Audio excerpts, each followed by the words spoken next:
আসসালামু আলাইকুম রহমতুল্লাহ।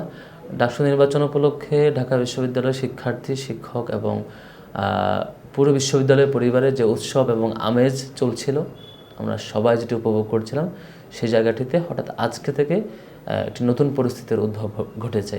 আমাদের প্যানেলের অধিকাংশ প্রার্থী সাইবার অ্যাটাকের শিকার হচ্ছেন।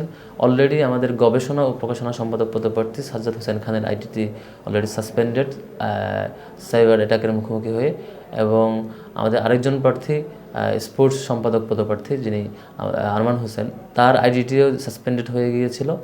আমরা আমাদের বেশ কিছু ভাইদের সহযোগিতায় প্রাথমিকভাবে সেটি রিকভার করতে পেরেছি। আবার একই সাথে আরেকজন দায়িত্বশীল রেজাউল করিম শাকির, তার আইডিটিও সাসপেন্ডেড ফেসবুক থেকে। এবং আমরা লক্ষ্য করেছি এই আইডিগুলো সাইবার অ্যাটাকের আক্রমণের শিকার হওয়ার পরে বেশ কিছু পেজ থেকে যারা দাবি করছেন তারা এখানে অ্যাটাক করেছেন এবং তারা সেটি সফল হয়েছে বলে দাবি করছেন, যেটি আমাদের জন্য খুবই উৎকণ্ঠার, উদ্বেগের। যে রাষ্ট্র এবং প্রশাসন ডাকসুর মতো একটি গুরুত্বপূর্ণ জায়গায় তার প্রার্থীদের তথ্যের প্রাইভেসি এবং সোশ্যাল মিডিয়া অ্যাকাউন্টের নিরাপত্তার জায়গাটিকে ঠিকঠাক দিতে পারেনি।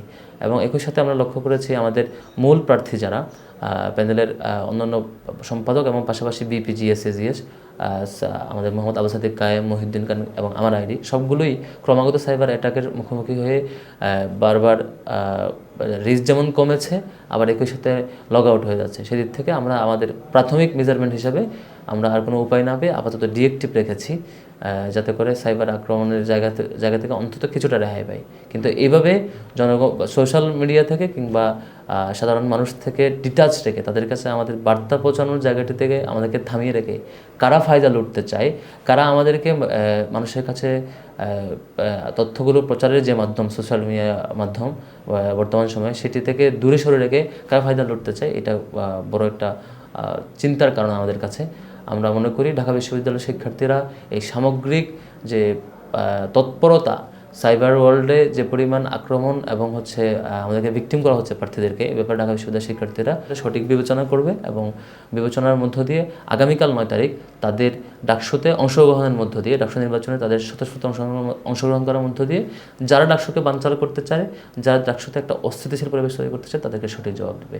আমরা আমাদের জায়গা থেকে বিশ্ববিদ্যালয়ের সকল শিক্ষার্থীকে আহ্বান করব, কোনো পরিস্থিতি, কোনো চক্রের পরিকল্পিত অস্থিতিশীল পরিবেশ তৈরি করা কিংবা অন্য কোনো ক্রাইসিস তৈরি করার মাধ্যমে যাতে যাতে আমরা আগ্রহ হারিয়ে না ফেলি, বরং যে পরিস্থিতি আসুক না কেন, যে ধরনের পরিবেশ তৈরি করতে চাক না কেন, যেরকমই ষড়যন্ত্র করুক না কেন, আমাদের ঢাকা বিশ্ববিদ্যালয়ের শিক্ষার্থীরা প্রত্যেকে যার যার জায়গা থেকে যাতে নির্দিষ্ট বুথে এসে নির্বাচনে অংশগ্রহণ করে এবং যার যার মতামত ব্যক্ত করে, সেই অনুরোধ করব বিশ্ববিদ্যালয়ের শিক্ষার্থীদের প্রতি।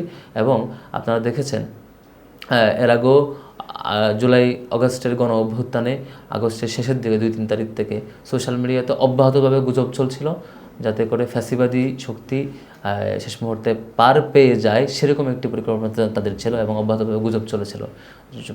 ছাত্র জনতা সেই সময়টাতে কোনো গুজবে কান না দিয়ে এবং কোনো ধরনের প্রপাগান্ডায় কান না দিয়ে তাদের রায় এবং গণ অভ্যুত্থানে অংশগ্রহণ জারি রেখেছিল। ঠিক এই ডাকসুতে শিক্ষার্থীদের আগ্রহকে দমন করবার জন্য, ডাকসুকে বানচাল করবার জন্য নানা অপচেষ্টা, নানা অপতৎপরতা কিংবা অপপ্রচার, সিন্ডিকেটেড প্রপাগান্ডা সব কিছুই চলছে।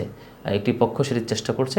আমাদের দিক থেকে সকল শিক্ষার্থীর প্রতি বিনীত অনুরোধ থাকবে, এই ধরনের শেষ মুহূর্তের অপপ্রচার, প্রপাগান্ডা, সিন্ডিকেটেড প্রপাগান্ডা কিংবা অন্য কোনো অস্থিতিশীল পরিবেশ তৈরি করার অপচেষ্টা কোনোভাবেই যাতে আমাদের কোনো শিক্ষার্থী কোনোভাবেই সেটিকে ভয় না পায়, ঘাবড়ে না যায়, সেটিকে বড় ফ্যাক্টর হিসেবে বিবেচনা না করে, বরং আমরা তার বিপরীতে এসে সকল অপপ্রচার মারিয়ে, সকল বাধা মারিয়ে প্রত্যেক শিক্ষার্থী যেন যার যার জায়গায় যেখানে থাকেন না কেন আগামীকাল আমাদের নির্ধারিত বুথে এসে নির্বাচনে অংশগ্রহণ করেন, আপনার স্বাধীন মতামত ব্যক্ত করেন এবং আপনার পছন্দের প্রার্থীকে ভোট দেন। এবং গত কিছু সময়ের এই একদিন কিংবা এই শেষ মুহূর্তের অপপ্রচার, প্রপাগান্ডা যাতে আপনার কারো চিন্তাকে কোনোভাবে প্রভাবিত না করে, সেই অনুরোধ রেখেই শেষ করছি। আসসালামু আলাইকুম রহমতুল্লাহ।